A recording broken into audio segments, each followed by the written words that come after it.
let's talk about the experiment in the battleground state of Yeah. Michigan now. Yeah.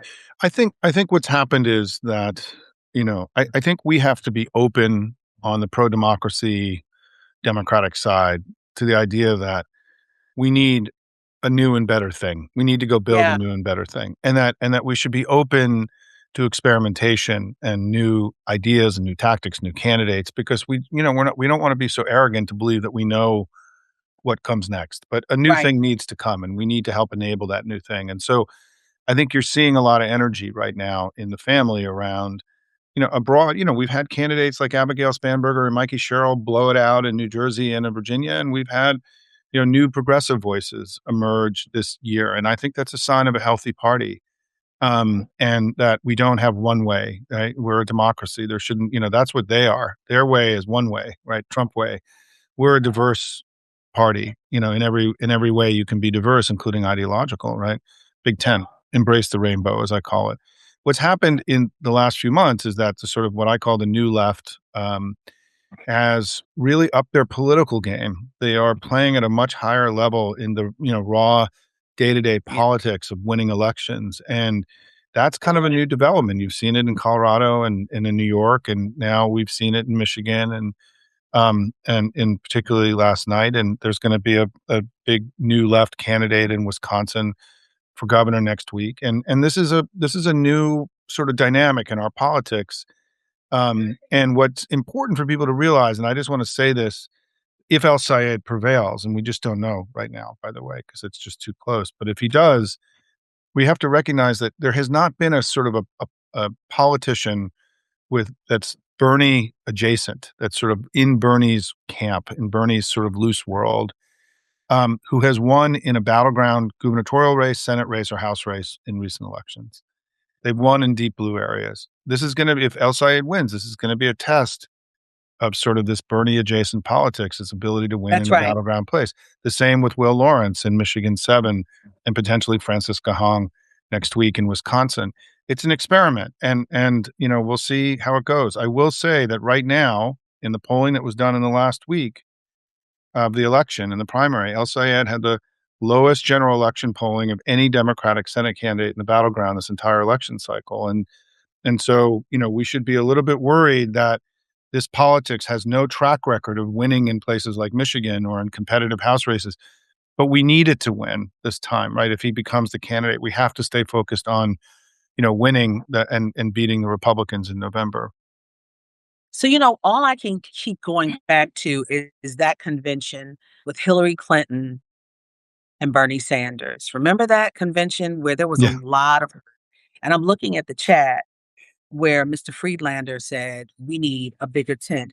Is the Democratic Party able to handle a bigger tent? Because I think about what happened in New York. You've got progressives, not just the new mayor, right? Yep. You've got progressives there as well as the mayor, something that we haven't seen. People are like, oh my God, in Colorado, the chance for progressives. Now in Michigan, and Barack Obama is somewhat mentoring Mamdani in New York, but Yeah. he can't mentor every conservative. And he can't say that he can't tell these he can say to everyone we need a bigger tent, but we have to open our minds and hearts because the system is broken and it needs to be fixed. Donald Trump helped to further break it. What used to be 10 years ago, we will never have again. What used to be 20 years ago, we're in a new form of politics. Is this the way? And how do we get people to embrace ideas? But we're looking for one goal, but there are Yeah. different ideas. But I think that's okay. That's what a democracy is, right? I mean, a democracy at its core is about is bringing together disparate voices of different backgrounds and trying to rough out a consensus, a national consensus. We should be comfortable with the diversity of our party. It's what differentiates us from the fascist party on the other side, right? And so yeah, we're going through a new thing is being built. We should welcome that. Yeah. And I'm excited about that. I'm excited about the experimentation that's happening. But we also have to stay focused on winning. And both of these things can be true at the same time. And we may be taking on, there's a big difference between winning in a plus 40 House race in New York City than there is winning in Michigan or in a battleground House race. And but we're going to find out. And I think what's really important, April, if I can just say this as somebody who's part of the establishment party and been doing this, I'm now part of the problem and not part of the solution anymore, right? Is that, um, the overwhelming majority of candidates that have, or almost all, but perhaps not even more than overwhelming majority of candidates who've been winning in these special elections, in the local elections of the last 19 months, have been, or who are running right now in the House and Senate races, they're not running against the Democratic Party. They're running with the Democratic Party. They're not in opposition to the Democratic Party. They're not fighting the party. They're leading as Democrats. And so I think the vast majority of these candidates that have been successful, and even the ones that are doing so well in the Senate races, really fall kind of in an expanded establishment camp, right, as opposed to sort of an insurgent camp that El Sayed comes from. And I think it's, as we get closer to the general, I think that will become clearer. And I go back to this basic idea that I started with, which is that for all the frustration and anger at the establishment party, right now, the generic ballot in the last few weeks has been better than it was in 2018. Our Senate polling in deep red Republican Trump states are where our candidates are winning. We're trusted more on all the major issues that matter now. Party ID is broken heavily in our direction. The establishment party has put us in a position where we can win this election and have the election we all want to have, while also having these internal debates that are vital to sort of regenerating and rejuvenating a party. All of this is a sign of a healthy and strong party and not a weak party as we head into the final 3 months of the election, in my view. I see someone just popped up, Karen Boykinstown. She is the vice chair of the National Board of the NAACP. She just said, we must come together, period. Yep. That is true. Thank you, Vice Chair of the National Board of the NAACP. I have to be transparent. That is my cousin, too. She's supporting her cousin. How come she's not at the Martha's Vineyard with you, April? Yeah, that's family, that's family. Thank you, Ken. People are laughing here in in the hotel lobby, but it's true. Yeah, she said she's here. But at the end of the day, thank you, Karen, for chiming in. We're gonna get you on the show soon, my cousin. So here at the end of the day, people are saying they don't trust the polls. And Yeah. we're talking about coming together. These polls are so different than what they used to be. Do we expect what should we expect out of Michigan? Because Michigan, whatever happens, could change a lot of dynamics. Yeah, I think I wanna build on what your cousin just said, which is that what I say every morning when I get up is what Trump wants more than anything else is us fighting with each other, not fighting with him, right? And that we have to hang together or we're gonna hang separately, and we have to accept when we lose, and we have to be in this diverse party, and we have to welcome all that in order to go win this election, and we have to fight with him and not with each other. It's really critical. Yeah. I will say the thing about the polling is that the polling wasn't just wrong in Michigan, it was manipulated. I mean, the El Sayed camp, released flooded the zone with polls that showed him winning by 13 to 19 points. The only public poll taken in the primary in the last few weeks had her Stevens ahead. This El Sayed camp tried to manufacture consent around the idea that he was blowing it out and it wasn't competitive, to suppress Stevens's vote and to energize his own supporters. But they did that through manipulation, and it was same tactics that were used by the Republicans in the red wave. The reason the red wave never came in 2022, same tactics used by Republicans in 2024. And I don't welcome this development we're starting to use on our side, the kind of illicit tactics that have been used by Republicans and by Trump.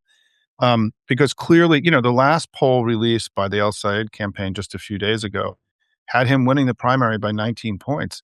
I mean, statistically, that's not possible in a race that's by 1 point. That means the poll was essentially made up, right? It wasn't a real poll. It was a fake poll.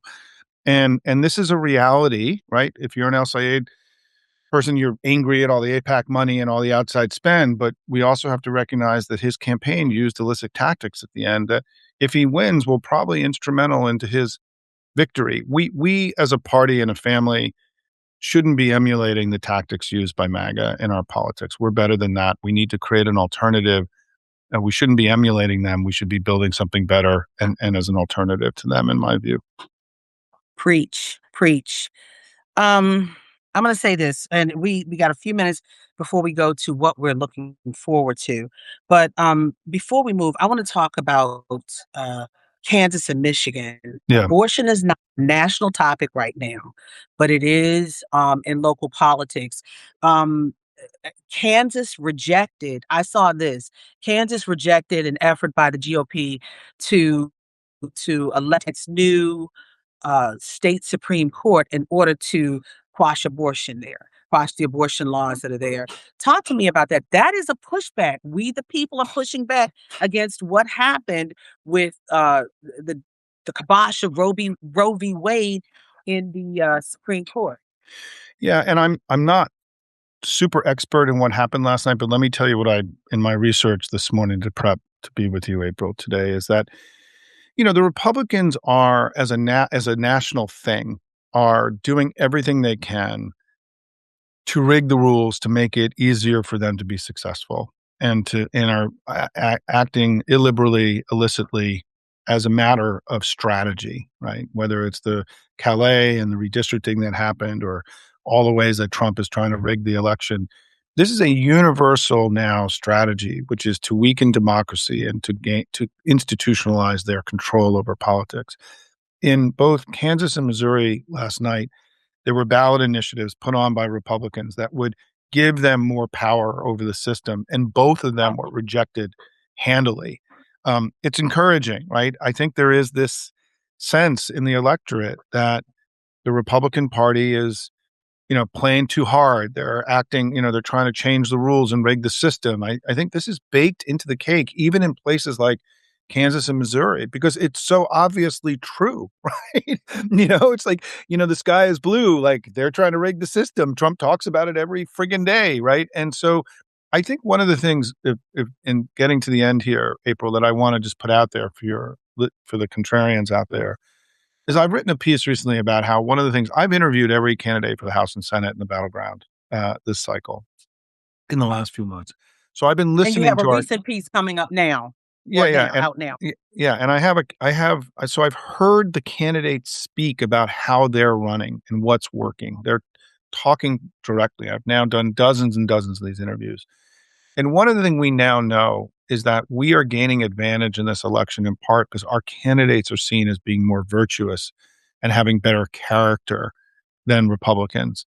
And that character, the character flaws include, protecting pedophiles and protecting Max Ugh. Miller, who beat his 2-year-old daughter, and all the things about the modern Republican Party about rigging, the economic system for wealthy people over the interests of everyday people. All the things you were talking about earlier, and we know from polling in the New York Times that in the polling they did in the Senate battleground, they asked people what's the most important reason you're voting for the Democratic candidate. The number one issue was character and virtue, more than any issue. And I think we've developed a very significant advantage around how we're seen as being honorable people, public servants fighting for the interests of everyday people when they've been abandoned by the other side. We have character and virtue. Our candidates are running on character and virtue all over the country. And this has become a huge advantage for us. And it's even manifesting in these votes in places like Missouri and Kansas, where even Republican voters are rejecting this illicit effort to sort of game the system on behalf of one of the two political parties. And so we should be encouraged that we don't just have advantages right now on things like the economy and healthcare and threats to democracy and all the things that matter, right, to people, but we also are seen as a party of greater virtue than theirs. And I love that about the Democratic Party. I want to be seen as the people that are trying to do right and do good while the other side continues to protect, darkness. And so I think this is another incredible opportunity for us this cycle. And it is part of what makes me optimistic about what's going to happen in November. Simon, if you're optimistic, I have to be optimistic too.